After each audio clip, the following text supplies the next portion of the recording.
El tema de hoy son reacciones químicas. Cuando hablamos de reacciones químicas vienen a ser cambios en el que una o más sustancias iniciales, que son llamadas reactantes, se van a transformar en nuevas sustancias denominadas productos, formando así una ecuación química que tenemos aquí en pantalla.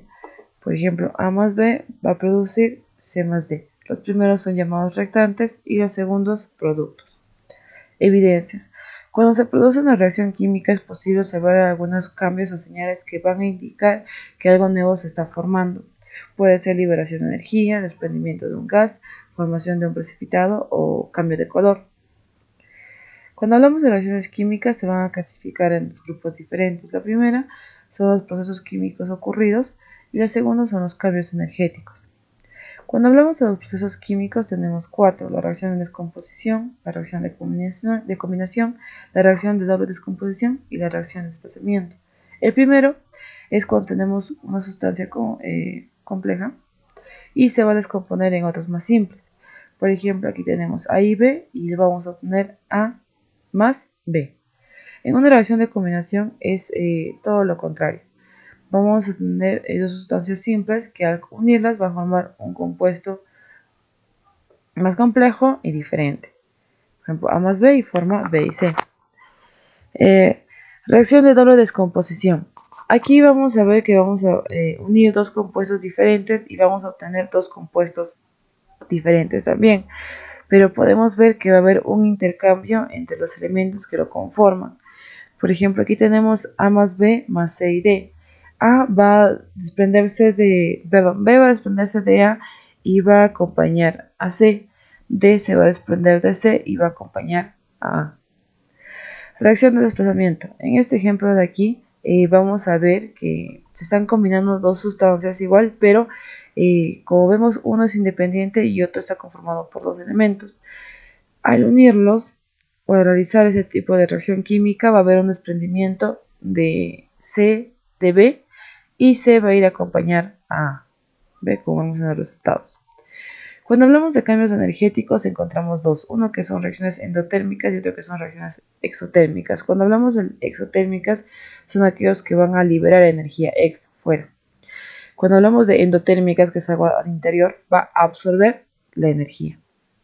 Aquí tenemos algunos ejemplos de las evidencias que se pueden obtener al hacer reaccionar dos tipos de sustancias en una reacción química: la liberación de energía y el desprendimiento del calor, el desprendimiento de un gas y formación de un precipitado o cambio de color, los cuales lo podemos ver más detallado en las diapositivas.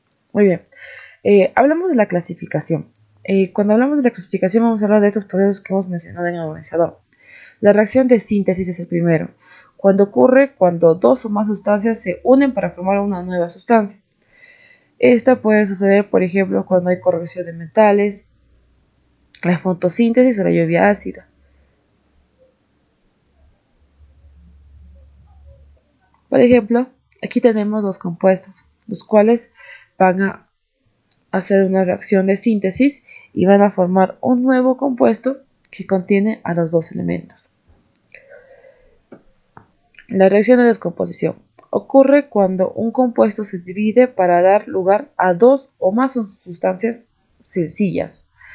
La descomposición de moléculas orgánicas e inorgánicas. Por ejemplo, aquí tenemos un compuesto complejo y al pasar por una reacción de descomposición va a formar dos compuestos o sustancias más sencillas. Listo. Luego tenemos la reacción de desplazamiento. Ocurre cuando un elemento toma el lugar de otro en un compuesto. Son llamadas también reacción de sustitución simple. Como por ejemplo cuando forma de hidruros e hidróxidos. Por ejemplo aquí vemos que se están uniendo estas dos sustancias.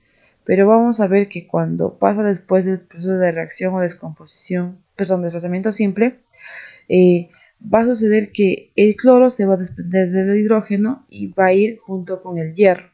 ¿Ve? Y después del proceso va a formar estos nuevos compuestos que ha habido como un tipo de intercambio. El desplazamiento doble ocurre cuando dos compuestos intercambian átomos o grupos de átomos. Son llamados también reacción de sustitución doble, en la cual se ve por ejemplo, en la formación de sales. Aquí tenemos la plata, aquí tenemos el nitrógeno y el oxígeno, aquí tenemos el calcio y el cloro. Cuando pasa todo este proceso de reacción de desplazamiento doble, vamos a ver que el cloro se desprende del calcio y acompaña a la plata, y vamos a ver que acá el nitrógeno y el oxígeno se desprenden de la plata y van a ir a acompañar aquí al calcio. ¿Ve? Y podemos ver que ha habido como un intercambio, ¿no? Como un intercambio de parejas de los elementos en la reacción química. Muy bien. Entonces también vamos a tener en cuenta que hay algunos símbolos que vamos a encontrar en las reacciones químicas y que debemos saber qué significa. La primera es un triangulito, como vemos aquí, que indica que la reacción requiere calor para iniciarse. Significa que tenemos que llevar a elevadas temperaturas o una temperatura que necesita para poder iniciar esa reacción química. La segunda viene a ser indica que la reacción requiere de un catalizador, ese de acá, la flechita. Cuando vemos esta flechita para arriba indica que la sustancia se desprende como gas, aunque estaría liberando algo. Y cuando es para abajo indica que la sustancia precipitada como sólido insoluble, se está precipitando algo, ¿no? Está soltando algo en otro estado, digamos, puede ser líquido sólido. Y cuando vemos estas dos flechitas que van poniendo doble sentido, indica que la reacción es reversible, es decir, que puede transformarse, pero también que podemos hacer que vuelva hacia un estado inicial. Bueno, eso sería todo. Muchas gracias. Nos vemos, chicos.